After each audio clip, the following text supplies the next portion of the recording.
meeting virtually, some who are part of the system, other who can be public observers interested in following this session.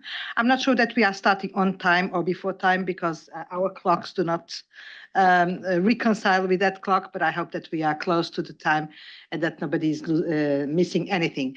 So thank you very much to all of you for being on time at this meeting. The purpose of this meeting is mostly so that the two boards can present to the two boards and some stakeholders what we have achieved, what we have done, and what we have achieved in terms of coordination of the two proposals of the two boards in terms of sustainability, the sustainability assurance standards and the ethics and independent standards for sustainability reporting and assurance. I'm sure that everyone is completely aware of why we are here today and what we are here today, but I think it's always important to provide a little bit of a context so that everybody has a clear idea of what we want to achieve with this meeting and what are the objectives of this very important exercise on coordination. So the task that we were asked and that we accepted and agreed to advance was and is a task of harmonizing two complementary proposals, the proposal from IAASB to deliver the sustainability assurance standards and the proposals from the IESBA to deliver ethics and independent standards for reporting and assurance. At a certain moment of our exposure drafts and our proposals, it was deemed necessary to make sure that this was going to be a consistent structure of infrastructure of standards, and that this would be user-friendly for the industry and user-friendly for regulators, something that can actually work together, which is not only operable from an individual perspective, but interoperable between the two standards. This does not mean that what we have done is not framework neutral. It is. But of course, working under the same institutional framework, which is IFIA, and working so closely and together, it would be strange if we weren't able, these two boards, to deliver something which is consistent, which is logical in terms of how the two structures or the two proposals operate, and again, which is user-friendly. This is not only, however, about reconciling technicalities of our two projects, but also to ensure that the end results of this product are meaningful and are usable by anyone. So the reasons why we started this exercise was at the start, or not at the start, it was to respond to our stakeholders' request. There was a significant ask from regulators, the industry, and etc., that we would do some efforts to reconcile or coordinate our two proposals, namely in terms of definitions and etc. It's a matter of simplification. It's not regulation, but it's not better regulation, but better standard setting, something that works well for the market, a user-friendly product, but also to avoid fragmentation, which is a very, very important objective. If we are not interoperable, this will leave a lot of room for different frameworks to arise, but also different interpretations in different jurisdictions, which will not help anyone. It will not help the industry, the professionals, the profession. It will not help regulators, and it will not contribute to the public interest. So these were the main objectives, and these are the main objectives. What we want with this session is to present you with what we have done as the boards, the task forces, the staff, etc., mostly over the summer, to make sure that arriving to September, we would have a fully integrated and fully coordinated set of proposals that would allow us to advance to the objective, the final objective, which is to have the approval of these two proposals until the end of the year. We hope that you came to this session with open minds, the necessary agility and the focus on the objectives, which of course will not allow everybody to be fully happy with all the proposals, but more important that the technical perfection of the proposals at this stage is that the final product composed by the two proposals will be helpful for the purpose of delivering a consistent and robust infrastructure for sustainability reporting and assurance. And I'll pass to Tom to tell you the rest. Good morning, and it's great to see everyone together in this room and for us to be able to take this opportunity to act on our shared objective to have complementary standards. Like, as you know, the Ethics Board well knows that all of our standards are premised on high quality ethical standards. And so we view it as a vital component of our work and our approval that'll occur on Friday of ISSA 5000 to have this level of coordination and convergence. I think you see the output of our efforts in agenda item J.1, and some of it that we're going to talk about has been updated to reflect current thinking at the boards this week. But I think any external observer would see that we are producing interoperable complementary standards and following through on our public interest commitment to do exactly that. Now, it seems simple when you see it on paper, but I really wanted to thank everyone who's been involved in this work from the very start. And it didn't just begin over this summer. It began from the very beginning of this project, where the staff teams were regularly interacting with each other. The task force and task force chairs have been regularly interacting with each other. And the reasons for the perceived differences at the exposure draft phase is that we were following slightly different timelines. I thought that was an advantage too, because we got a couple rounds of comments that we could benefit from.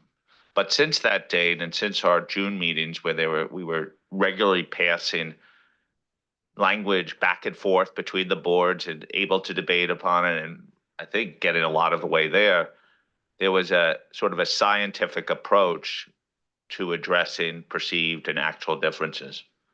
And then in July, a small team, including Gabriella and me, but more importantly, the task force chairs and the staff teams got together in London, agreed a list, came up with some proposed approaches, and then really the staff teams led the way in the charge and worked them through the task forces. And from that time onwards, there's been a large amount of coordination and iteration on this point, so much so that when we went through the board in our board meeting the other day, that we had unanimous support for the efforts made on this front without change to the basic agreements that were achieved. And I think that's an extraordinarily important accomplishment. And I really do want to highlight the role of the staff in this and the spirit by which they've acted throughout. So really thank you to you and to the task forces in general on this. And I think we're in really good space on this. So today, I thought it was important not only to substantively talk about the convergence, but also symbolically show the two boards' commitment to this approach. And we know our coordination on our standards don't end with its approval, but we will actively support each other and others who are implementing our standards in our coordinated activities and related to implementation and adoption as well. So I think that's really all I wanted to say is a huge thank you for your willingness to engage in this exercise. Remember, agreement and coordination and complementarity of our standards in and of itself is a public issue, public interest issue.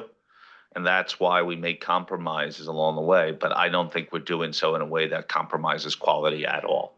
So I don't know if I've turned it over to Vili or to Ken right now. Ken? Yes, thank you, Tom. And I'll take it from here with a bit of a report back on the outcome of the IAASB discussions on Monday and a little bit on Tuesday as well. So, Michelle, if you could flip to the next slide, please. Right. So I won't repeat the first part of the slide, which Tom and Gabriela have both eloquently spoken to in terms of the intensity and the closeness of the coordination between our two boards and our two teams. But as I mentioned Monday, our board on the IAASB side, we met and walked the board through the various matters of coordination that were documented in Schedule A1, agenda item J1. And out of the discussion on Monday, two matters arose in relation to, first of all, using the work of an external expert, which I'll touch on briefly. And secondly, in relation to the matter of group assurance engagement, and more specifically, the concepts of group components and value chain components. So in relation to the first matter, which is about using the work of an external expert, really the matter that was on the table for coordination was the bridge or the links between the IAASB standards that deal with using the work of an external expert, so currently ISA 620 and proposed ISA 5000, as well as what IASB is proposing as a standard from an ethics perspective dealing with using the work of an external expert. So there were essentially two comments that were raised in relation to the provision that acted as a bridge to IAASB standards. The first comment was essentially about the positioning of that bridge paragraph, that provision. It came a little bit late in the process of evaluating the competence, capabilities, and objectivity of an external expert. And therefore, the question that was raised was whether it was appropriately situated or whether it belonged earlier in the document.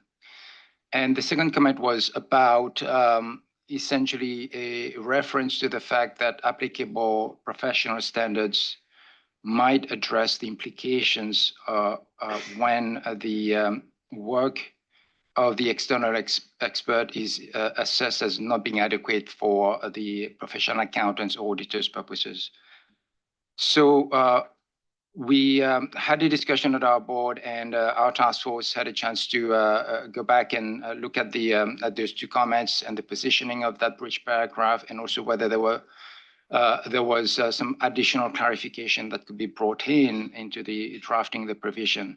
So as a result, we have essentially dealt with those two comments in two ways. One is to move the positioning of the reference to applicable professional standards, addressing the capabilities, competence, and objectivity of an external expert. We've moved that earlier in our draft standard on experts. And secondly, we have clarified the reference to applicable professional standards dealing with the implications for the practitioners or the professional accountants' engagement if the work of the external expert is assessed as not being adequate. So we have shared that refinement, if you will, of the bridge provision with the IAASB team, the coordination team. We had a meeting yesterday, and Willy can speak to that, but my take from that discussion yesterday was that there was essentially support for the direction of the refinement we have made to that bridge provision.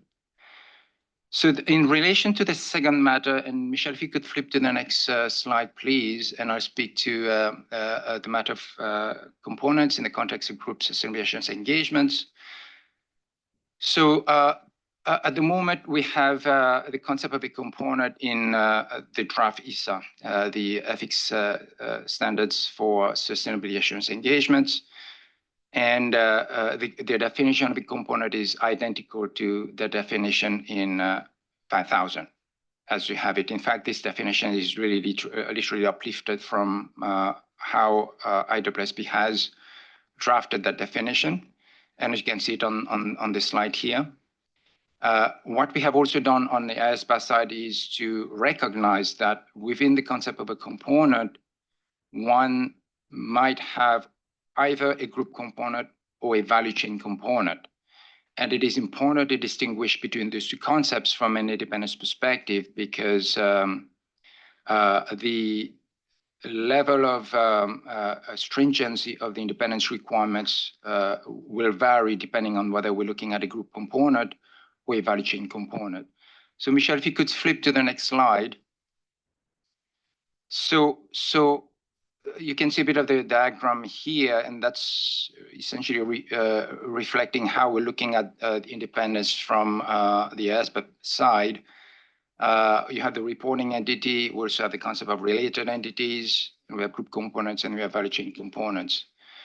Up until the beginning of our board meeting on Monday, we had essentially defined group components based on the notion of operational control. And that was a concept that we had discussed at length, quite some length, in fact, with the IAASB task force.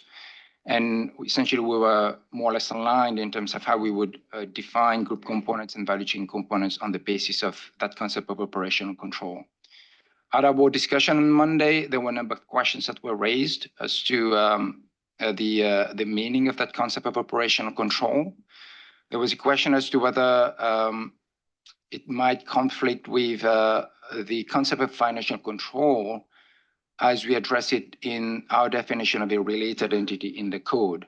The code deals with related entities as a core concept for independence purposes, and that definition of a related entity hinges on the concept of control in the sense as we understand it from a financial perspective, so in the sense of ownership. So there were questions there, and that created a bit of uncertainty as to whether, for example, we were potentially scoping in, when we're looking at group components for which there's operational control, potentially whether we're scoping in entities that are sort of under financial control as well. And the question that was raised was, well, does this concept of operational control really work with the concept of a related entity as we have it defined in the code? So our task force went back, and after some discussion, what our task force agreed to do is really to remove that concept of operational control. And in doing so, the task force essentially felt we would be taking away a layer of complexity. And really what we're going to go forward with, and that's what we discussed with our board yesterday, is to really look at the concept of the group components in the context of how we understand a set of group financial statements to be put together. In other words, the group components would be the entities that would be within the boundary of the group, and value chain components would be any other entities that are beyond the boundaries of the group, but within the reporting boundary. So in other words, any entities whose information would be included in the information on which the assurance practitioner would be expressing an opinion as a result of the engagement. So that is a direction that we're going, which is to bring that level of clarity by removing this layer of operational control and the definition. And within that definition itself, we've taken out the concept of operational control. Yesterday, we had the session that Tom mentioned with the IAASB team. And directionally, there was agreement. And really, maybe I'll turn to you to maybe report back as to where your task force has sort of landed in terms of the matter I've raised in relation to operational control, and also how you're looking at the concepts of group components and value chain components, as I've sort of explained it in the context of independence. Thank you, Ken.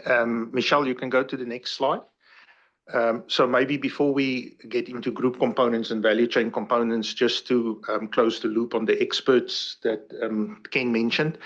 As Ken said yesterday, they shared, Ken and the team shared with us where they landed on the bridging material for experts from the code back to ISA 5000 to professional standards. And we were happy with that. On our side, it doesn't affect anything. I think it's more a location for IAASB in terms of where that fits best within the code and sends the right messages and that type of thing. So we were quite happy with those changes. Like I said, it doesn't affect anything on our side.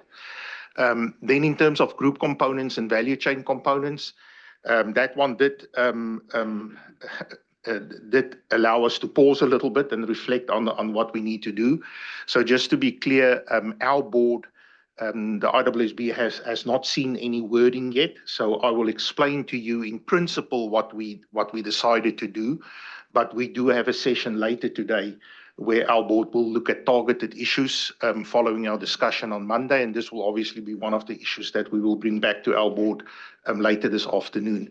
But without getting into the wording, I at least want to explain in principle where we landed.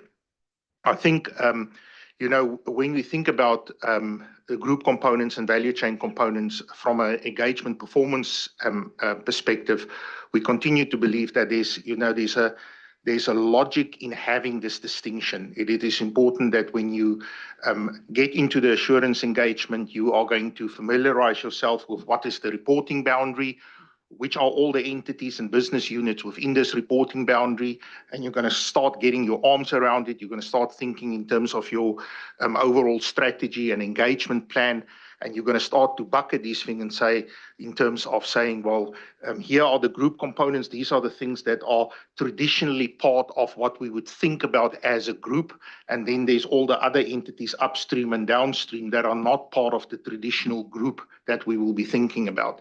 And that's going to start driving you to think in terms of, well, now I have to obtain sufficient appropriate evidence. Can the practitioner obtain the evidence themselves? Can they obtain it from the reporting entity? Can they visit components? Do I need to involve someone else? So do I need to use component practitioners? And is there maybe work where I can obtain evidence that has already been performed in relation to a separate engagement? And then you go through all that decision-making process, which we describe in our standard under our planning activities and the other requirements that flow from that. And we also thought that we already have application material linked to the definition of group sustainability information, where we say, reporting frameworks in essence often will specify that the sustainability information to be reported should be for the same reporting entity as for financials, as for the group financial statements. So what we've decided to do is, I think, reflecting back on our discussion on Monday, as Ken has indicated, our board members will remember there were also quite a few comments around the term operational control and what that means and how will that be operationalized. I mean, we did link it to the applicable criteria, but still, we had quite a few questions about that in our board session on Monday as well. So what we decided to do is to do away with operational control. So we are not going to refer to operational control anymore in the definition, which then also means that the essential material that we had to the definition will disappear.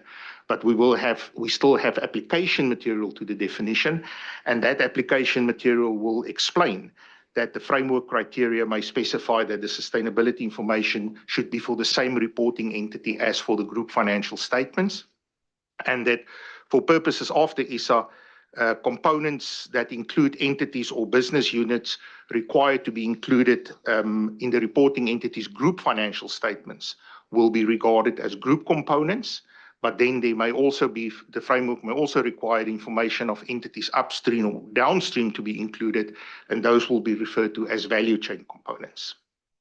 And remember, we still then also have the presumption in our standard that when work is performed in relation to a group component, there's a presumption that the practitioner would be sufficiently and appropriately involved in that work. However, the reality is that we know there are exceptions to that, and we have put guardrails around that in our standard. That obviously also has a knock-on effect because we didn't only use operational control in the definition. There are other places in the standard that we also refer to operational control. So we did a sweep of the standard and we identified 25 instances where we use operational control. most of those, some of those are in relation to the same paragraph. So it's actually fewer paragraphs than 25 because they used a few times in the same paragraph. But what we decided to do is to go through those. And again, our board will see that this afternoon. In all those instances where operational control was used through the lens of management, through the lens of the preparer, we're just going to now going forward refer to information from value chain entities inside or outside the entity's control. And we're just going to keep it very generic. And in all instances where we refer to operational control through the lens of the practitioner, we're going to directly use value chain component or group component. And in that way, we get rid of all the references to operational control as well. So, King, that's it. Yes, thank you very much, Willy. So I think that takes us to the end of what we wanted to report back to both boards. So Michelle, if you could flip to the last, I think that's it. So Gabriela or Tom, maybe I'll turn it over to you. Yep. I don't have much more to say in terms of the what we have agreed to do. I think it's very clear, and thank you for your very clear presentation, Ken and Willy. I think that the floor is now for the board to comment on, and we see already some people wanting to comment on these proposals. But Tom. Okay, Edo, I think you want to come in. Yes, thank you, Tom. I'm confused and concerned in respect of the changes for the group and value chain component, because it's now linked to components. If I understood it right, Ken, and I can very well have misunderstood it, but it says that value chain components are components in the value chain and group components are not in the value chain.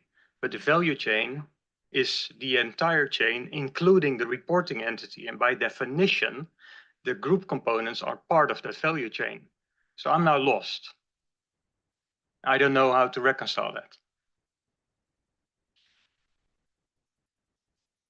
Well, from the perspective of the code, we will capture group components, or at least entities that are within the group's organizational boundary, if you will. We capture those entities for the notion of related entities. Any entity that will be consolidated, if you will, into the group will be captured within the group client. And therefore any entity, and those entities may well be, let's say, considered part of the value chain under the reporting framework.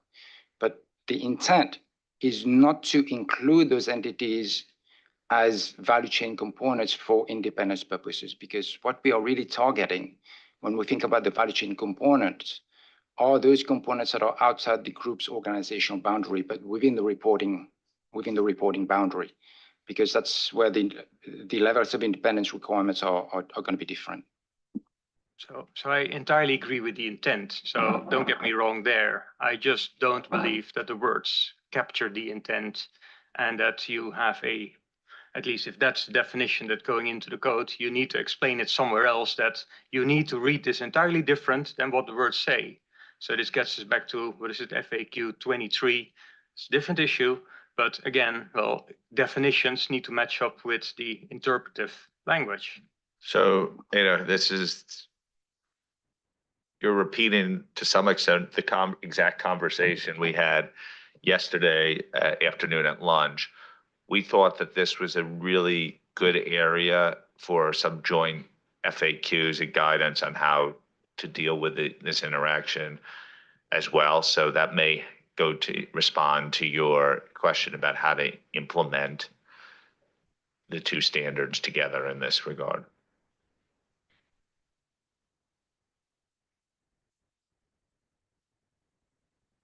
Anyone else want to come in?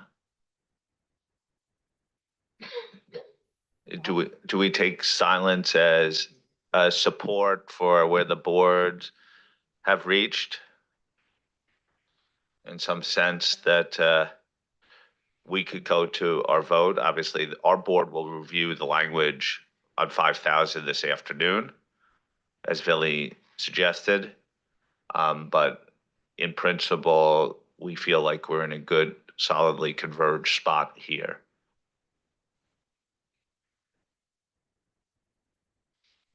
We heard you, Ada. Okay, Gabrielle? No, I was thinking if the PIB representatives would like to say something, or if you just want to stay in your observer's position and not come in at this stage. Thanks, Gabriella. For those of you that I haven't met, I'm Dave Sullivan with the PIOB. As Gabriella mentioned in her opening comments, many stakeholders, including the PIOB, asked the two boards to coordinate on these matters so that the standards, when they're finalized, are interoperable. And I just want to express my appreciation to the coordination task force and the task forces and the boards for working together. We'll certainly see the final wording over the next few hours and that sort of thing. But I really appreciate the efforts because I think this is important in making sure that the standards will work together once they're issued. Janine, you want to add anything? Yeah. Yes, I also like to commend both boards on the tremendous work that has been done on aligning the definitions and terminology concepts. And there's still a little bit of work to be done to really fine tune it in your standards later this week. But it's very important for clarity purposes for you for the users later on of the standards, of course.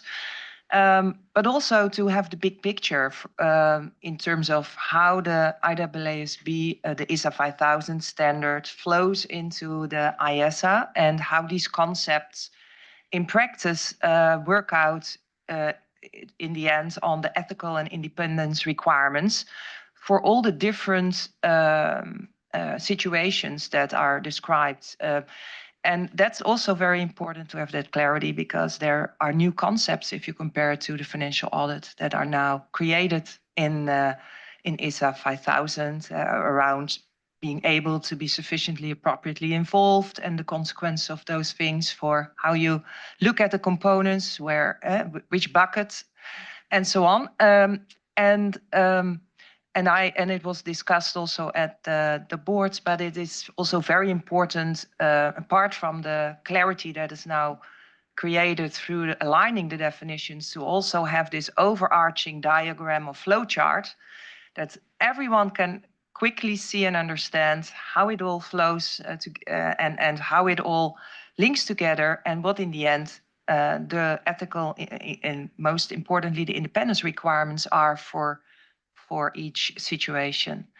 So thank you very much for all the work done, and we're looking forward to the rest of the discussions this week. Thank you.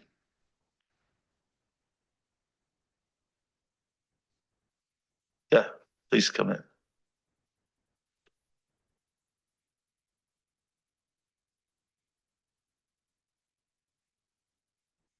Thank you, Chair. I'm Tomoyo Imura from IESBA, and actually I'm not a non-PA, so but I'm not a PA. Can I confirm? Are you saying that the definition of group component for ISA 5000 and ESA will be different? It sounds different. So the core definition, as Ken indicated a couple of slides back, the core definition is exactly the same. But as we had in the instance of a few other definitions, there's sometimes some application material or essential material needed to just say how that definition is going to be operationalized for purposes of that set of standards, which is what Ken has indicated. One of the things that we did obviously consider yesterday afternoon when we met, very importantly, is that you have to get to the same conclusion. You know, we can't have a situation where a firm applying the IAASB standards and the ethics standards comes to a different conclusion in terms of what the group components and value chain components are for the both sets of standards. So we did walk through that, and we were comfortable that we would get to the same answer. Thank you, Willie. So as Ed mentioned, I'm fine with that intent, but probably people other than PA won't understand just reading the word, and even with a supportive material, maybe it will be hard for people to just understand just reading the provisions. So we need some good ideas to improve that. Like maybe because the financial statement, even a person who is not involved in those processes will understand what consolidated and unconsolidated means. But for this sustainability side, I think people really heavily involved in this process may know, but people who are outside it will be hard to understand. That's my comment. Thank you. Josephine?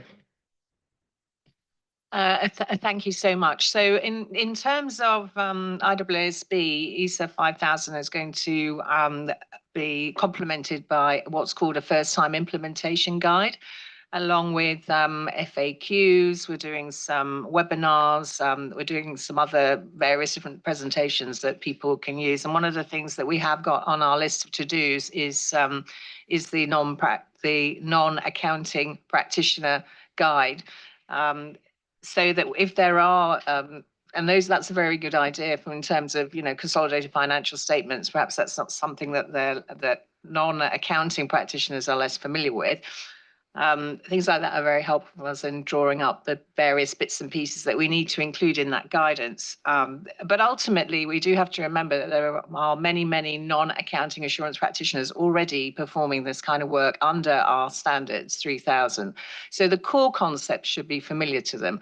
But this particular point that you raised hasn't been raised before. So that's really helpful. So that we can add that to our very long list of things that we need to include in our first time implementation guide. Thank you. Thank you very much. Probably the definition of group component for the ISA 5000 is more near to common sense. So probably it's something that the IESBA side think, and we may discuss in the IESBA board meeting. But thank you. So just to be clear, I think the group component definition for ISA 5000 is more near to how that word is normally used. Thank you.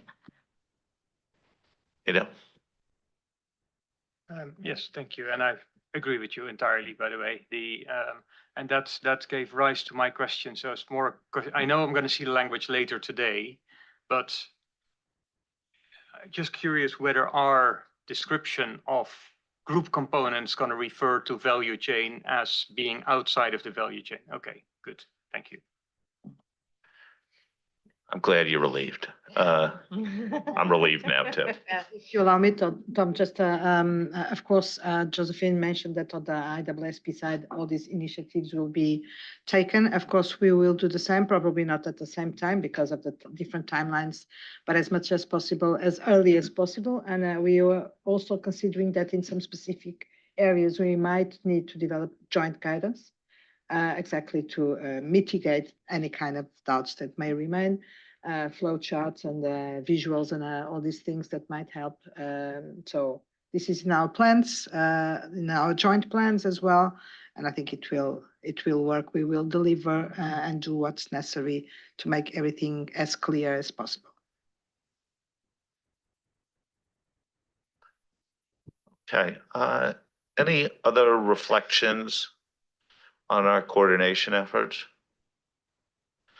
Again, I think this would be, yes, sorry, so. Yeah, just wanted to say that this coordination has been very much effective and efficient, and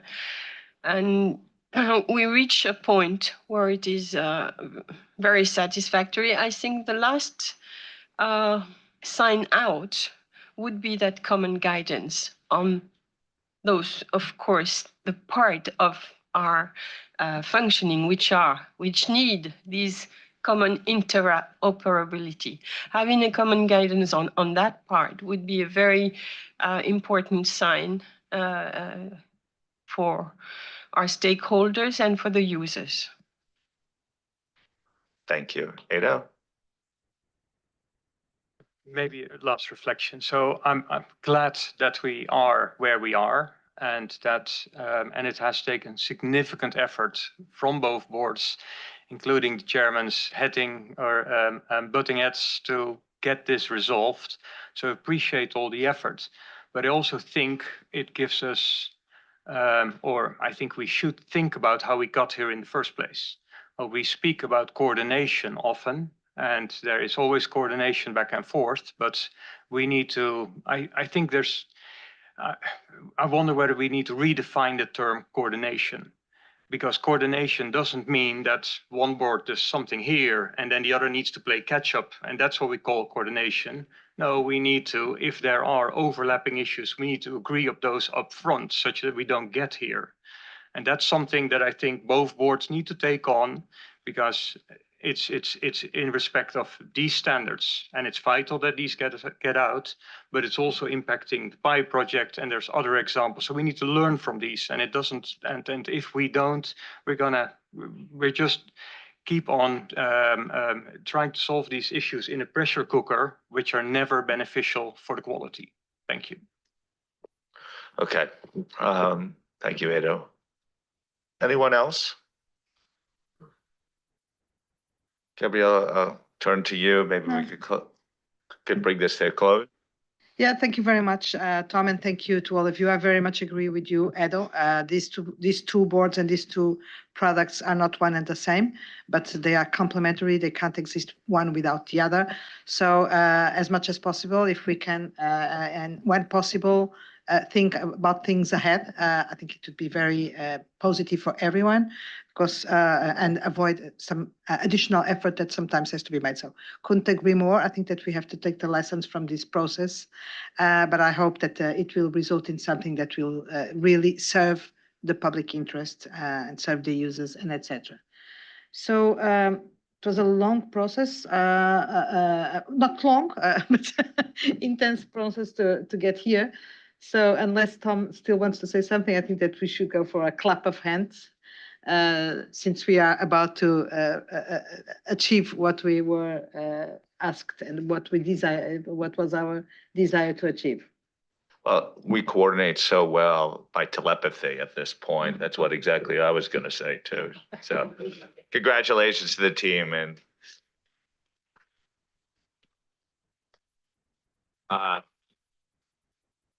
and have a good rest of your meetings. We're closed.